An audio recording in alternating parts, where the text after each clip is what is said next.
Hello friends, welcome to the world of knowledge alpha classes. मैं हूं आपका दोस्त आरिश अमीन। फ्रेंड्स, आज से हम क्लास 12th के पॉलिटी यानी कि पॉलिटी के फर्स्ट बुक स्वतंत्र भारत में राजनीति के सभी चैप्टर्स के ऑब्जेक्टिव क्वेश्चंस की वीडियो सीरीज शुरू करने जा रहे हैं, जिसमें हम चैप्टर्स के जितने भी ऑब्जेक्टिव क्वेश्चंस बनेंगे उन सबको डील करने का प्रयास करेंगे। तो आज का हमारा वीडियो है फ्रेंड्स अध्याय 1, जो है राष्ट्र निर्माण की चुनौतियाँ, जो कि क्लास 12 के स्वतंत्र भारत में राजनीति का पहला चैप्टर है। तो बिना देरी करते हुए चलते हैं फ्रेंड्स क्वेश्चन की तरफ और क्वेश्चन को डील करने का प्रयास करते हैं। तो फ्रेंड्स, ये है हमारा पहला राष्ट्र निर्माण की चुनौतियाँ चैप्टर फर्स्ट। देखते हैं पहला सवाल क्या है। भारतीय राष्ट्रीय कांग्रेस के संस्थापक कौन थे? फ्रेंड्स, मैं आपको सवाल पढ़ने के बाद 2 सेकंड का वक्त दूंगा, जिसमें आप खुद से सवाल का जवाब देने का प्रयास करेंगे। फिर मैं देन आफ्टर 2 सेकंड के बाद मैं उसका जवाब बताऊंगा, और कुछ अगर एक्सप्लेनेशन की आवश्यकता पड़ेगी तो उसको मैं एक्सप्लेन करूंगा। तो भारतीय राष्ट्रीय कांग्रेस, जिसको इंडियन नेशनल कांग्रेस कहते हैं, इसके संस्थापक कौन थे, ये बताइए। तो फ्रेंड्स, पहले सवाल का जवाब होगा, and the correct option is option number C, that is A O. Hume. A O. Hume जो थे वो भारतीय राष्ट्रीय कांग्रेस के संस्थापक थे। भारतीय राष्ट्रीय कांग्रेस की स्थापना कब हुई? 1885 में हुई। कहाँ हुई फ्रेंड्स? तो बम्बई में हुई। बम्बई में हुई। बम्बई के गोकुल दास तेजपाल संस्कृत महाविद्यालय में इंडियन नेशनल यूनियन के पहले अधिवेशन की बैठक हुई थी। इसमें मेन रोल प्ले कौन करते हैं फ्रेंड्स? तो दादा भाई नौरोजी बहुत ही मेन रोल प्ले करते हैं। फ्रेंड्स, आपको कांग्रेस के 4 अधिवेशन को याद करना बहुत ज़रूरी है। वो 4 अधिवेशन कब हुए, कहाँ हुए और किसने उसकी अध्यक्षता की? तो पहला जो अधिवेशन हुआ था फ्रेंड्स वो था 1885। उसके बाद 4 साल आप देख लीजिए, 1885, 1886, 1887 और 1888। ये 4 अधिवेशन बहुत इंपॉर्टेंट है, ये चारों अधिवेशन। अब इसके बाद देखेंगे फ्रेंड्स कि चारों अधिवेशन की अध्यक्षता किसने की। तो जो पहला अधिवेशन था उसकी अध्यक्षता किसने की थी? अध्यक्षता की थी डब्ल्यू.सी. बैनर्जी ने। डब्ल्यू.सी. बैनर्जी ने की थी। जो दूसरा अधिवेशन हुआ था, ये अधिवेशन कलकत्ता में हुआ था, और इसकी अध्यक्षता किसने की थी? दादा भाई नौरोजी ने की थी। दादा भाई नौरोजी ने। और जो तीसरा अधिवेशन हुआ था फ्रेंड्स, ये हुआ था मद्रास में, और इसके अधिवेशन की थी बदरुद्दीन तैयब जी ने। बदरुद्दीन तैयब जी। और जो चौथा अधिवेशन हुआ था ये इलाहाबाद में हुआ था, और इसकी अध्यक्षता की थी जॉर्ज यूले ने इसकी अध्यक्षता की थी। तो ये 4 कांग्रेस के अधिवेशन बहुत ही इंपॉर्टेंट है, जहाँ से सवाल डायरेक्ट क्वेश्चन बनते हैं, तो आपको याद होना चाहिए। पहला अधिवेशन बम्बई, दूसरा कलकत्ता, तीसरा मद्रास, चौथा इलाहाबाद। तो अगर आप भारत का नक्शा देखेंगे फ्रेंड्स, तो भारत के नक्शा में कुछ इस तरह का भारत का नक्शा है। तो इसको याद करने का मैं ट्रिक बताता हूँ। सबसे पहले कहाँ हुआ? बम्बई, यहाँ पे हुआ। कलर चेंज करता हूँ पेन का। हाँ, तो पहला अधिवेशन कहाँ हुआ? यहाँ हुआ। दूसरा अधिवेशन कहाँ हुआ? कलकत्ता में हुआ, यहाँ पे। तीसरा अधिवेशन कहाँ हुआ? मद्रास, यहाँ पे। चौथा अधिवेशन कहाँ हुआ? यहाँ इलाहाबाद, यूपी में। तो देखेंगे तो आप क्रॉस बनेगा, ये क्रॉस। तो इस तरह से आप याद कर सकते हैं, पहला मुंबई, दूसरा कलकत्ता, तीसरा मद्रास और चौथा यूपी, उत्तर प्रदेश, इलाहाबाद में हुआ। किसने किया? सबसे पहले डब्ल्यू.सी. बैनर्जी ने, दादा भाई नौरोजी, बदरुद्दीन तैयब जी और जॉर्ज यूले। ये 4 अधिवेशन, डेट तो आपको ऐसे ही याद हो जाएगा जब कांग्रेस की स्थापना, इसे 4 साल ले लीजिए, 1885, 1886, 1887 और 1888। तो उम्मीद करते हैं इस तरह से आपको सवाल का जवाब याद हो गया होगा। नेक्स्ट क्वेश्चन देखते हैं, इंग्लैंड का वर्तमान प्रधानमंत्री कौन है? ये हमारा अगला सवाल है। तो सवाल क्या है? वर्तमान प्रधानमंत्री कौन होगा? तो इसमें से कोई नहीं होगा, क्योंकि जो अभी जो वर्तमान प्रधानमंत्री हैं उनका नाम क्या है? ऋषि सुनक। ये इंग्लैंड के जो है वर्तमान प्रधानमंत्री हैं। ये जो है ये भारत से इनका रिश्ता है, ये भारत से जुड़े हुए हैं। और भारत में कहाँ से जुड़े हैं? तो ये अफ्रीकन पंजाबी जैन परिवार से जुड़े हुए हैं। जैन धर्म के मानने वाले लोग हैं ये, और इनका संबंध भारत के पंजाब से। तो आइए फ्रेंड्स नेक्स्ट क्वेश्चन देखते हैं, प्रत्यक्ष प्रजातंत्र किस देश में है? प्रत्यक्ष प्रजातंत्र किस देश में है, ये सवाल है हमारा। तो फ्रेंड्स, प्रत्यक्ष प्रजातंत्र जो है अमेरिका में अप्रत्यक्ष है, भारत में भी अप्रत्यक्ष है, नेपाल में भी अप्रत्यक्ष है। तो सही जवाब हो जाएगा स्विट्जरलैंड। स्विट्जरलैंड में प्रत्यक्ष प्रजातंत्र है। जिस देश में हम अपने प्रतिनिधि के माध्यम से शासन करते हैं उसमें हम कहते हैं कि अप्रत्यक्ष लोकतंत्र है। अप्रत्यक्ष प्रजातंत्र या लोकतंत्र भारत में अप्रत्यक्ष है, क्योंकि भारत की आबादी इतनी ज़्यादा है फ्रेंड्स कि यहाँ पे प्रत्यक्ष लोकतंत्र चला पाना संभव नहीं है। इसमें क्या होता है, हम अपने चुने हुए प्रतिनिधि को यानी कि एमपी या फिर एमएलए को चुन करके संसद में भेजते हैं, और फिर वो क्या करते हैं, ये राज्य में, ये केंद्र में जाकर के हमारे प्रतिनिधि के रूप में काम करते हैं और भारत का शासन चलाने में मदद करते हैं।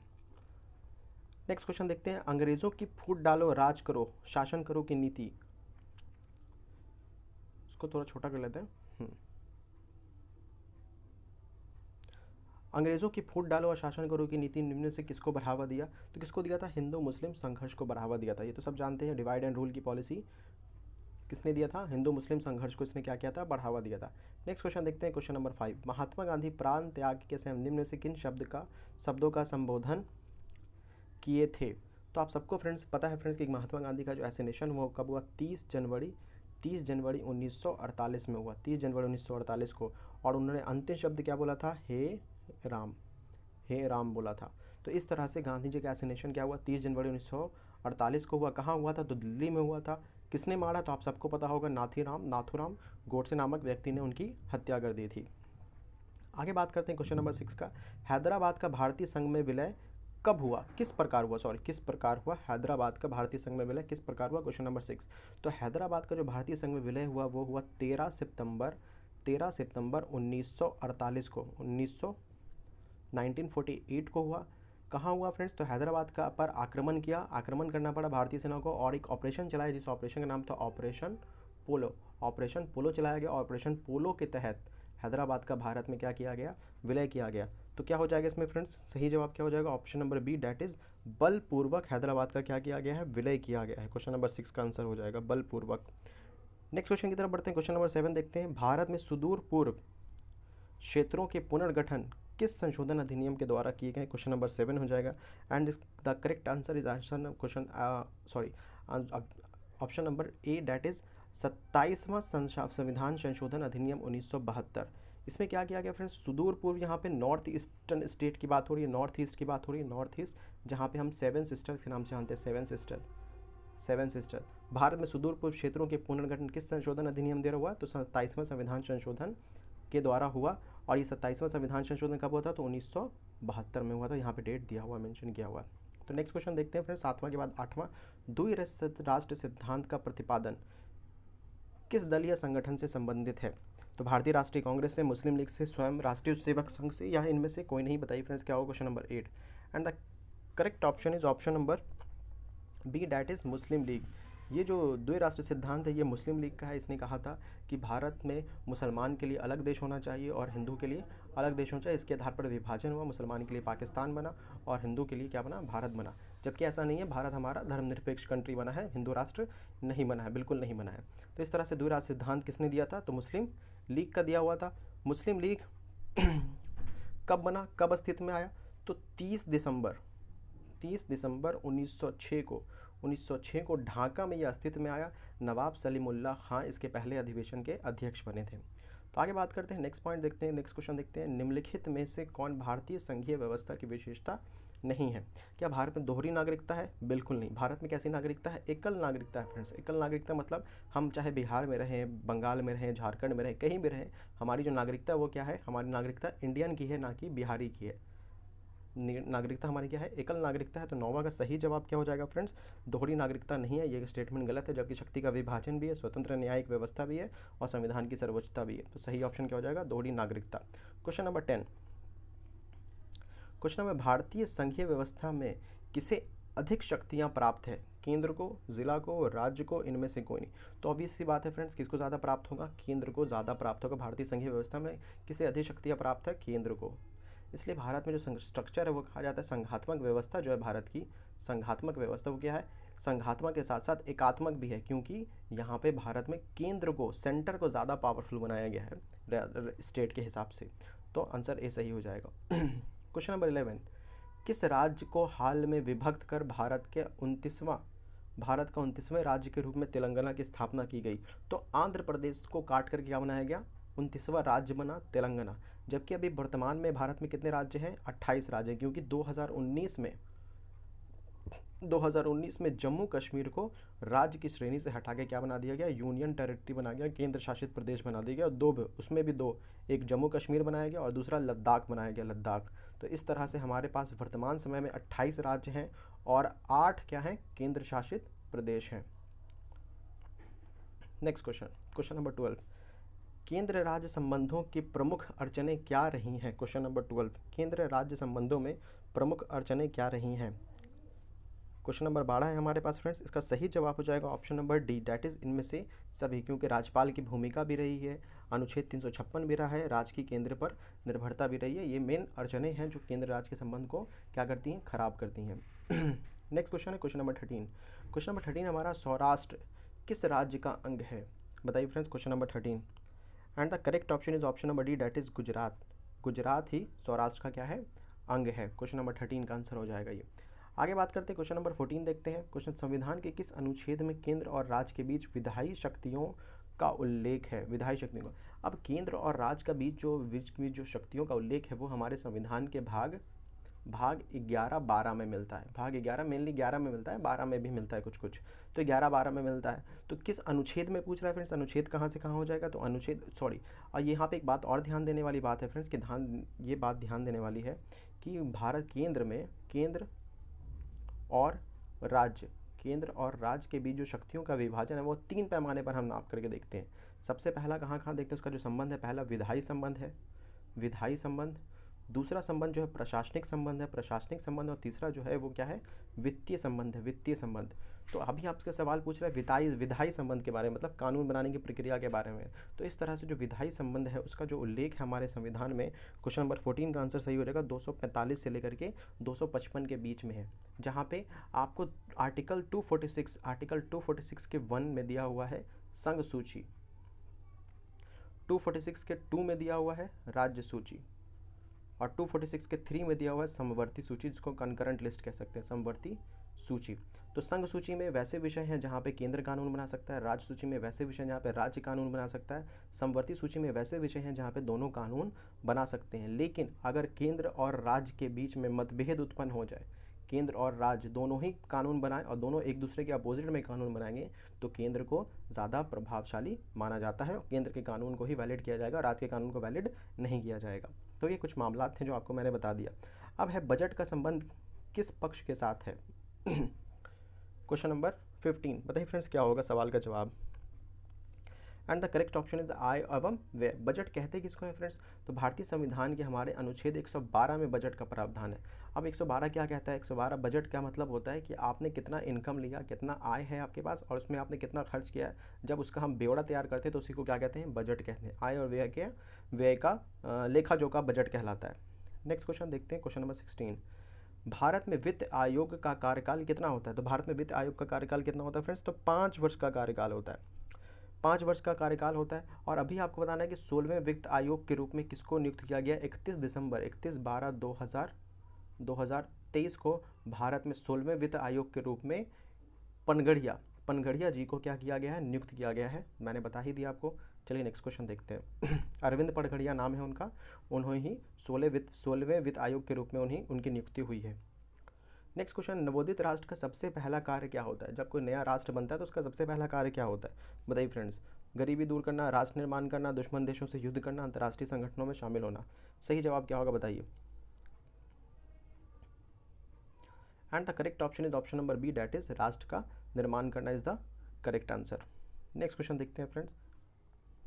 पंडित जवाहरलाल नेहरू प्रथम प्रधानमंत्री के रूप में शपथ निम्नलिखित में से किस स्थान पर लिया? ये सवाल है। पंडित जवाहरलाल नेहरू ने प्रथम प्रधानमंत्री के रूप में शपथ कहाँ लिया? ये सवाल है हमारा। क्वेश्चन नंबर 18 है और इसका सही जवाब हो जाएगा question number B, that is लाल किले पर। उन्होंने लाल किले पर शपथ लिया था अपना। नेक्स्ट क्वेश्चन देखते हैं, क्वेश्चन नंबर 90। विविधता में एकता का सिद्धांत निम्नलिखित में से किस देश का प्रमुख सिद्धांत है friends? And the correct option is option number A, that is Bharat में। भारत को ही कहा जाता है यूनिटी इन डाइवर्सिटी। तो क्वेश्चन नंबर 19 का जो सही जवाब हो जाएगा वो क्या हो जाएगा? भारत हो जाएगा हमारा, क्वेश्चन नंबर 19। नेक्स्ट क्वेश्चन देखते हैं हम, क्वेश्चन नंबर 20। भारत में लोकतंत्र की बहाली के बाद भारतीय नागरिकों को अधिकार प्राप्त हुए। कौन से अधिकार प्राप्त हुए फ्रेंड्स? तो मौलिक अधिकार भी प्राप्त हुए, मतदान का अधिकार भी प्राप्त हुआ, जनप्रतिनिधि चुनने मतलब वोट देने का भी अधिकार प्राप्त हुआ। इसलिए इसका सही ऑप्शन क्या हो जाएगा? उपरोक्त सभी मतलब तीनों ही ऑप्शन सही है।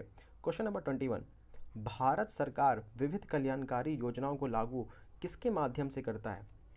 तो आपको पता है फ्रेंड्स, भारतीय संविधान के भाग 4 में डायरेक्टिव प्रिंसिपल यानी कि राज्य के नीति निर्देशक तत्व के बारे में उल्लेख है, जहाँ पे सरकार को ये बताया गया है कि सरकार जो है सिर्फ कानून बनाना उसका काम नहीं है, समाज का कल्याण करना भी उसकी काम है, जिसके लिए वो क्या करती है? पॉलिसीज़ बनाती है, पॉलिसी बना करके, योजना बना करके उसको क्या करती है? लागू करने का प्रयास करती है। तो ये भारतीय संविधान के भाग 4 में है, जो कि आर्टिकल 36 से लेकर के अनुच्छेद 36 से लेकर के 51 तक इसका उल्लेख है, और राज्य के नीति निर्देशक सिद्धांतों के माध्यम से इसको क्या किया जाता है? लागू किया जाता है। इसलिए करेक्ट ऑप्शन क्या हो जाएगा? Answer A. नेक्स्ट क्वेश्चन देखते हैं, क्वेश्चन नंबर 22। माउंटबेटन योजना माउंटबेटन योजना का संबंध निम्नलिखित में से किससे है? Question number 22 and the correct option is option number A, that is Bharat के विभाजन से। माउंटबेटन योजना ने ही भारत का विभाजन किया और दो देश का निर्माण किया, एक पाकिस्तान बना और एक क्या बना?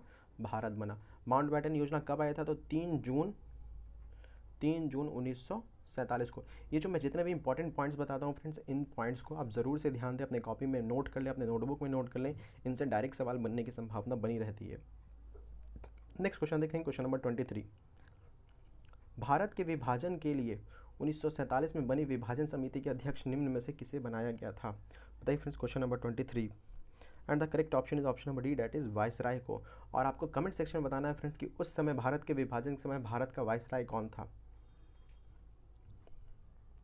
नेक्स्ट क्वेश्चन, माउंटबेटन योजना कब बना? अभी मैंने आपको बताया फ्रेंड्स कि माउंटबेटन योजना कब बना, तो 3 जून को बना। 3 जून क्या हो जाएगा? 1947। Option number A is the correct answer हो जाएगा इसका। नेक्स्ट क्वेश्चन देखते हैं, क्वेश्चन नंबर 25। फ्रेंड्स, अगर वीडियो पसंद आ रहा हो, मेरा काम पसंद आ रहा हो, तो आप मेरे फ्रेंड्स काम को ज़रूर सराहना दें, इससे हमको मोटिवेशन मिलता है। तो आप हमारे वीडियो को लाइक करें, अपने फ्रेंड्स के साथ शेयर करें, हमारे चैनल को सब्सक्राइब करें और बेल आइकन को ज़रूर प्रेस करें, ताकि जैसे ही मैं वीडियो अपलोड करूं तो वहां पे आपको उसका नोटिफिकेशन जल्द से जल्द सबसे पहले मिल सके। तो द्विराष्ट्र सिद्धांत के आधार पर कौन सा देश बना? तो आपको पता है कौन सा देश बना फ्रेंड्स? भारत बना। भारत और पाकिस्तान दोनों बना है। सॉरी, इस सवाल का जवाब जो होगा वो क्या हो जाएगा? ऑप्शन नंबर सी हो जाएगा, पाकिस्तान बना। क्योंकि भारत से लग करके क्या बना? पाकिस्तान बना, इसलिए करेक्ट ऑप्शन क्या हो जाएगा? Option number C, that is Pakistan. Next कहते हैं, पाकिस्तान का निर्माण की मांग प्रथम बार कब की गई? सबसे पहले पाकिस्तान की मांग कब की गई, ये सवाल है हमारा। तो कब किया गया था? 1940 में किया गया था। क्वेश्चन नंबर 26 का सवाल का जवाब हो जाएगा 1940 पाकिस्तान का मांग किया गया था। किसने मांगा था फ्रेंड्स? पाकिस्तान शब्द का सबसे पहले किसके दिमाग में था? तो उसका नाम है, उनका नाम है रहमत अली चौधरी, जिनके दिमाग में सबसे पहले आया था कि एक ऐसा सरजमी हो जो मुसलमानों के लिए हो और उसका नाम क्या हो? पाकिस्तान रखा जाए। रहमत अली, सॉरी क्या है? चौधरी, रहमत अली चौधरी उनका नाम है। इन्हीं के दिमाग में सबसे पहले आया था, फिर अल्लामा इकबाल ने इसको सरबुलंद किया, इसकी आवाज़ को। मुस्लिम लीग के किस अधिवेशन में पाकिस्तान नामक देश निर्माण की मांग की गई? Question number 27। बताइए फ्रेंड्स क्या होगा इसका सही जवाब? हो जाएगा आंसर नंबर ए। अगर आप इसके पहले वाला सवाल आपने ध्यान से देखा होगा तो वहाँ पे मैंने ईयर बताया था 1940 और ये यहाँ पे स्पष्ट कर दिया गया, लाहौर अधिवेशन 1940 में। नेक्स्ट क्वेश्चन है, राज्यों के पुनर्गठन आयोग कब बना? राज्यों का पुनर्गठन आयोग कब बना? Question number 20 at the correct answer is 29 December 1953। और इसने अपना रिपोर्ट कब पेश किया फ्रेंड्स? रिपोर्ट पेश किया 1956 में, 1956 में। और राज्य पुनर्गठन आयोग के आधार पर राज्य पुनर्गठन अधिनियम बना, कानून बना, जिसके आधार पर उस समय भारत में 14 राज्य और 6 केंद्र शासित प्रदेश का निर्माण किया गया था।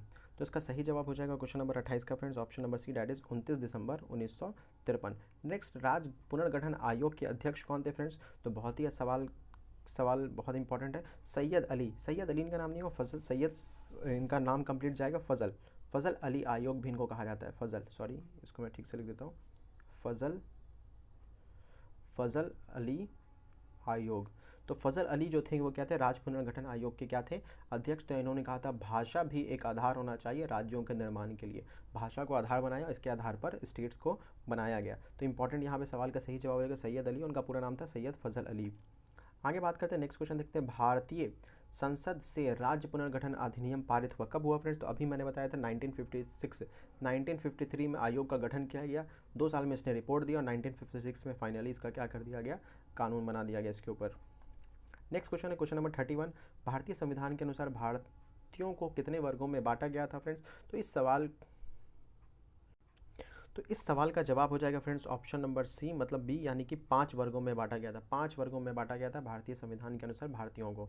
अब बात करते हैं, भारतीय संविधान द्वारा राज्यों की सीमाओं में परिवर्तन करने, नाम बदलने एवं नए राज्यों का निर्माण करने का अधिकार प्रदान किया गया है। तो किसको प्रदान किया गया फ्रेंड्स? तो इसका सही जवाब हो जाएगा ऑप्शन नंबर इसका संसद को। तो संसद ही क्या कर सकती है? राज्यों का नाम बदल सकते हैं, उसके परिवर्तन, सीमा में परिवर्तन कर सकती है और नए राज्यों का निर्माण कर सकते हैं। बड़े राज्यों को काट के छोटा राज्य, जैसे आपने सुना होगा कि 2000 में झारखंड को बनाया गया, छत्तीसगढ़ को बनाया गया और उत्तराखंड को बनाया गया। तो ये कौन कर सकती है? संसद कर सकती है। संसद को ही ये अधिकार प्राप्त किए गए हैं, प्रदान किए गए हैं।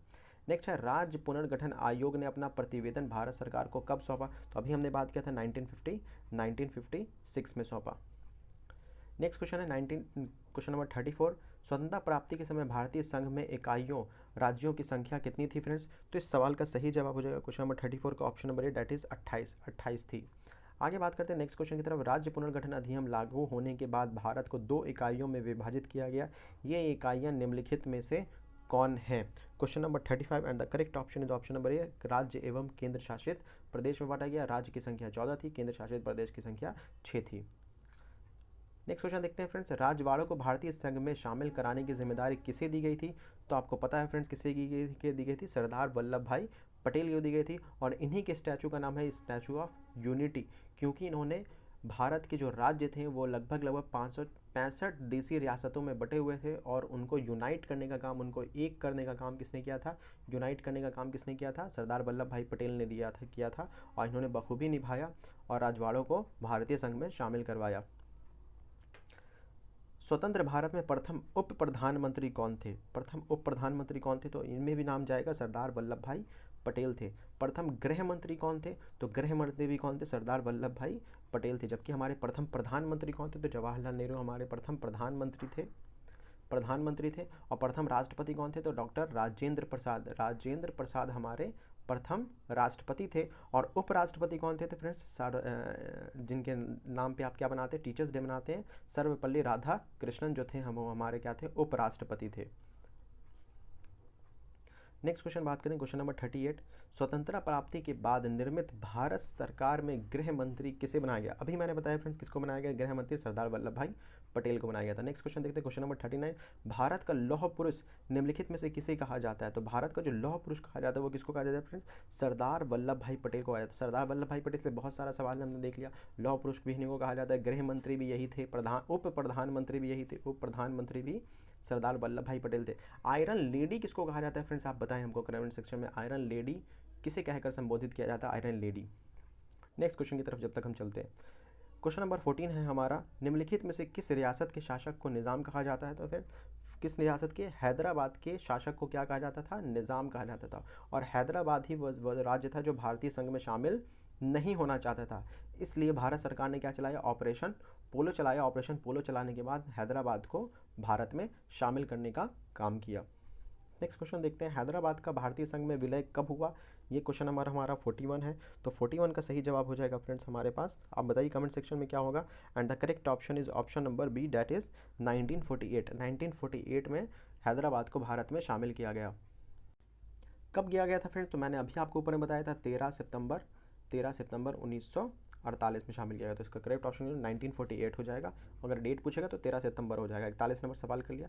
नेक्स्ट क्वेश्चन देखते हैं, मणिपुर रियासत को भारतीय संघ में विलय कब हुआ? मणिपुर रियासत का भारतीय संघ में विलय कब हुआ? Question number 42 and the correct option is option number C, that is 1948। 1948 में ही मणिपुर को भारतीय संघ में विलय किया गया। किस रियासत के राजा को प्रधानमंत्री कहा जाता था? किस रियासत के राजा को प्रधानमंत्री कहा जाता था? तो जम्मू कश्मीर के राजा को प्रधानमंत्री कहा जाता है। इनका नाम क्या था? इनका नाम था हरि सिंह। जम्मू कश्मीर के राजा का नाम क्या था? 1948 में हरि सिंह था। नेक्स्ट क्वेश्चन बात करते हैं, जम्मू कश्मीर रियासत का भारतीय संघ में विलय कब हुआ? तो 1948 में विलय हुआ। 1948 में जम्मू कश्मीर का विलय हुआ। नेक्स्ट क्वेश्चन है हमारे पास, जम्मू कश्मीर का भारतीय संघ में विलय किस शर्त पर हुआ? जम्मू कश्मीर को स्वतः, जम्मू कश्मीर के विभाजन और जम्मू कश्मीर का पाकिस्तान में विलय या उपरोक्त सभी? Question number 45। बताइए फ्रेंड्स का सही जवाब क्या हो जाएगा। एंड द करेक्ट ऑप्शन है जम्मू कश्मीर के स्वतः के आधार पर जम्मू कश्मीर का भारतीय संघ में क्या हुआ था? विलय हुआ था। इसका सही जवाब हो जाएगा। भारतीय संविधान के किस अनुच्छेद के तहत जम्मू कश्मीर को स्वतंत्रता प्रदान की गई थी? तो आर्टिकल क्या था फ्रेंड्स? आर्टिकल 370, जिसको 2019 में बीजेपी गवर्नमेंट ने क्या कर दिया? रद्द कर दिया, कैंसिल कर दिया और भारत को क्या बना दिया? जम्मू कश्मीर को क्या बना दिया? यूनियन टेरिटरी बना दिया, मतलब केंद्र शासित प्रदेश बना दिया। और एक लद्दाख को भी बना दिया, लद्दाख। आगे बात करते हैं क्वेश्चन नंबर 47, आंध्र आंदोलन की मुख्य मांग क्या थी? आंध्र आंदोलन की मुख्य मांग क्या थी? तो भाषाई आधार पर आंध्र प्रदेश राज्य की स्थापना, मद्रास से अलग करके आंध्र प्रदेश का निर्माण करना था। यही आंध्र प्रदेश की मांग थी कि तेलुगु भाषी राज्य को क्या किया जाए? मद्रास से अलग करके आंध्र प्रदेश का निर्माण किया जाए। यही इनकी मेन मांग थी। पहले वो मद्रास प्रांत था, मद्रास प्रांत में जो भी तेलुगु भाषी लोग थे उनको काट के अलग करके क्या बनाना था? एक नया स्टेट बनाना था जिसका नाम क्या होगा? आंध्र प्रदेश होगा। नेक्स्ट क्वेश्चन देखते हैं फ्रेंड्स, क्वेश्चन नंबर 48, भाषा के आधार पर बनने वाला पहला राज्य कौन था? तो आंध्र प्रदेश था फ्रेंड्स। कौन था? आंध्र प्रदेश था। ये बात आपको ध्यान में रखना। क्वेश्चन नंबर 48, कब बना आंध्र प्रदेश? तो 1 अक्टूबर 1953 में बना। 1 अक्टूबर 1953 में आंध्र प्रदेश का गठन किया गया। भाषाई आधार पर आंध्र प्रदेश कब बना? तो अभी मैंने इसका जिक्र किया फ्रेंड्स, क्या हो जाएगा? 1953। यहाँ पे सवाल में ये हो जाएगा, option number B is the correct है, 1953 हो जाएगा। आगे बात करते हैं नेक्स्ट, भाषाई आधार पर राज्यों के गठन आयोग का नाम क्या था? तो राज्य पुनर्गठन आयोग नाम था। राज्य पुनर्गठन आयोग कहाँ है? राज्य पुनर्गठन आयोग, क्वेश्चन नंबर 50, राज्य पुनर्गठन आयोग, option number B is the correct. Next बात करते हैं क्वेश्चन नंबर 51, राज्य पुनर्गठन अधिनियम लागू होने के बाद निम्नलिखित में से किसे केंद्र शासित प्रदेश के अंतर्गत नहीं रखा गया था? तो सही ऑप्शन क्या हो जाएगा friend? Option number D, that is Madras को नहीं रखा गया था। क्वेश्चन नंबर 51 का आंसर हो जाएगा मद्रास, क्योंकि दिल्ली भी केंद्र शासित प्रदेश था, हिमाचल प्रदेश भी और मणिपुर भी। मणिपुर बाद में शामिल हुआ, हिमाचल प्रदेश भी बाद में हुआ, और दिल्ली तो अभी भी केंद्र शासित प्रदेश ही है। आगे बात करते हैं, बम्बई राज्य को विभाजित कर किन दो राज्यों की स्थापना की गई? तो बम्बई राज्य को विभाजित कर महाराष्ट्र और गुजरात बनाया गया। महाराष्ट्र मराठी भाषा के आधार पर, गुजराती भाषा के आधार पर गुजरात को बनाया गया। नेक्स्ट क्वेश्चन है, महाराष्ट्र एवं गुजरात राज्य की स्थापना कब हुई? Question number 53, and the correct option is option number B, that is 1960 में महाराष्ट्र एवं गुजरात की स्थापना की गई। आगे बात करें, नागालैंड राज्य का निर्माण कब किया गया? Question number 54, and the correct option is option number C, that is 1960। यहाँ पे बी हो जाएगा, 1960 नंबर ऊपर नीचे है तो आप ध्यान दे दीजिएगा, 1963 हो जाएगा। फ्रेंड्स, अगर वीडियो पसंद आ रहा है फ्रेंड्स तो हमारे वीडियो को लाइक कीजिए, अपने फ्रेंड्स के साथ शेयर कीजिए, हमारे चैनल को सब्सक्राइब कीजिए। आपके एक लाइक से हमको मोटिवेशन मिलेगा फ्रेंड्स, और मोटिवेशन से और ज़्यादा वीडियो बनाने में हमको मदद मिलेगी। नेक्स्ट क्वेश्चन नंबर 55 है। तो 55 क्वेश्चन कहता है 1966 में पंजाब को विभाजित कर किन राज्यों का निर्माण किया गया? पंजाब को विभाजित कर किन राज्यों का निर्माण किया गया? And the correct option is Punjab और हरियाणा। हरियाणा पंजाब से ही बना है, तो यहाँ पे सही जवाब हो जाएगा। हिमाचल प्रदेश को राज्य का दर्जा कब प्राप्त हुआ? तो हिमाचल प्रदेश को राज्य का जो दर्जा प्राप्त हुआ फ्रेंड्स वो कब हुआ? ऑप्शन नंबर सी, 1971 में। अगर आपको मैं यहाँ पे बताऊँ फ्रेंड्स तो हिमाचल प्रदेश को 1971 में हुआ, 1971 में हुआ। जो हमारा 15वां राज्य बना वो कौन सा बना था? गुजरात बना था।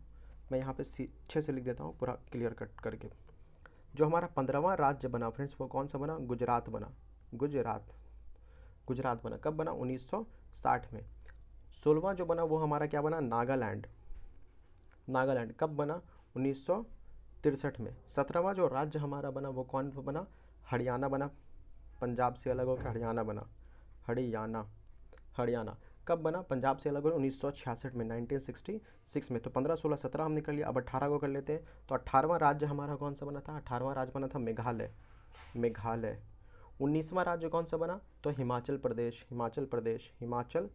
प्रदेश।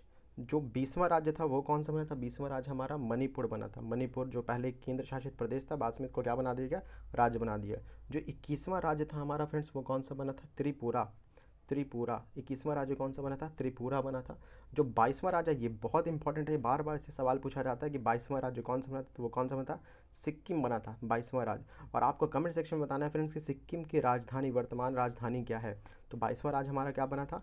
सिक्किम बना था 22वां राज्य। कब बना था? 1975 में। तो ये वाला तो वेरी वेरी इंपॉर्टेंट है, इसको आप जरूर याद करेंगे, बहुत बार एग्जाम में पूछा गया ये सवाल है। तो सिक्किम 22वां था। अब मैं ओरली बता देता हूँ, 23वां मिजोरम, 24वां अरुणाचल प्रदेश, 25वां गोवा, 26वां छत्तीसगढ़, 27वां उत्तराखंड, 28वां झारखंड और 29वां हमारा क्या बना था? तेलंगाना बना था। तो इस तरह से हमने 29 राज्य का निर्माण किया। बाद में 2019 में जम्मू कश्मीर को हटा करके केंद्र शासित प्रदेश बना दिया गया। तो यहाँ पे हमने सब देख लिया। 57 बात करते हैं, प्रथम भारतीय स्वतंत्रता संग्राम कब हुआ था? तो कब हुआ था फ्रेंड्स? 1857 में हुआ था, जिसको हम फर्स्ट रिवॉल्ट कहते हैं। राज्य पुनर्गठन आयोग के विषय में कौन सा कथन असत्य है? तो इसका सवाल का सही जवाब क्या हो जाएगा? ऑप्शन नंबर 20 की रिपोर्ट के आधार पर 1966 में राज्य पुनर्गठन अधिनियम पारित किया गया था, जबकि 1966 में नहीं किया गया था। कब किया गया था फ्रेंड्स? 1953 में बना था। 1956 में उसने क्या किया था? रिपोर्ट दिया था, जिसके आधार पर अधिनियम बन गया था। तो ये सही हो जाएगा। अभी भारत में कुल कितने राज्य हैं? तो अभी वर्तमान भारत में कितने राज्य हैं? तो 28 राज्य हैं। Option number C is the correct answer हो जाएगा। नेक्स्ट क्वेश्चन देखते हैं, भारत में कितने संघ शासित प्रदेश हैं? तो अभी वर्तमान में कितने प्रदेश हैं? 8 संघ शासित प्रदेश हैं फ्रेंड्स। नेक्स्ट है, भारत में विविधता में एकता की किसने बताई? भारत में विविधता में एकता की किसने बताई? क्या किसने बताई? 61, क्वेश्चन नंबर 61 का हो जाएगा सही जवाब जो होगा इसका वो हो जाएगा option number D, that is Jawaharlal Nehru ने कहा था कि भारत में विविधता में एकता है। Unity in diversity. मैकमोहन रेखा कहाँ है? मैकमोहन रेखा कहाँ है? तो मैकमोहन रेखा आपको इंडिया और चाइना के बाउंड्री लाइन को, बॉर्डर को क्या कहा जाता है? मैकमोहन रेखा कहा जाता है।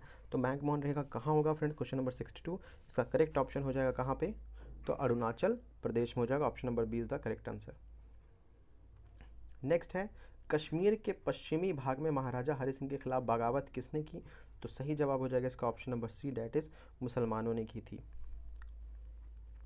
आगे बात करते हैं क्वेश्चन नंबर 64, कश्मीर का भारत में विलय पत्र किसने हस्ताक्षर किया? तो राजा हरि सिंह, चूंकि कश्मीर के राजा ही थे तो वही करेंगे सिग्नेचर। सीमांत गांधी के नाम से किसे पुकारा जाता है? तो फ्रेंड किसको पुकारा जाता है? खान अब्दुल गफ्फार खान को पुकारा जाता है। और खान अब्दुल गफ्फार कौन है जिन्हें भारत रत्न से भी सम्मानित किया जा चुका है, भारत रत्न भी दिया जा चुका है खान अब्दुल गफ्फार खान। दो ऐसे विदेशी हैं जिनको भारत रत्न से सम्मानित किया गया, एक खान अब्दुल गफ्फार खान है और दूसरे कौन है? नेल्सन मंडेला है। नेल्सन मंडेला और खान अब्दुल गफ्फार खान को भारत रत्न से सम्मानित किया जा चुका है। नेक्स्ट है 66वां, ब्रिटिश सरकार में राजवाड़ों की संख्या कितनी थी? तो पहले मैंने बताया फ्रेंड्स, अगर आपने वीडियो ध्यान से देखा होगा तो जवाब दे सकते हैं आप इसका 565। आज़ादी की घोषणा के बाद निम्नलिखित में से किस रियासत ने भारत संघ में विलय से इनकार कर दिया था? तो किसने किया था फ्रेंड्स? हैदराबाद ने किया था। ऐसे तो बहुत सारे राज्यों ने किया था, लेकिन मेनली यहाँ पे हैदराबाद इसका सही जवाब हो जाएगा। झारखंड, छत्तीसगढ़ और उत्तराखंड राज्य कब बना? तो अभी मैंने आपको बताया फ्रेंड्स कब बना, 2000 में बना। झारखंड किससे? बिहार से कट के, छत्तीसगढ़ मध्य प्रदेश से, एमपी से, और उत्तराखंड जो है वो यूपी से कट करके बना है। तो इस तरह से झारखंड बिहार, छत्तीसगढ़ एमपी से, और उत्तराखंड उत्तर प्रदेश से काटकर बनाया गया है। भारत में अपनी स्वतंत्रता के लिए बहुत बड़ी कीमत चुकानी पड़ी, यह किसने कहा? Question number 69।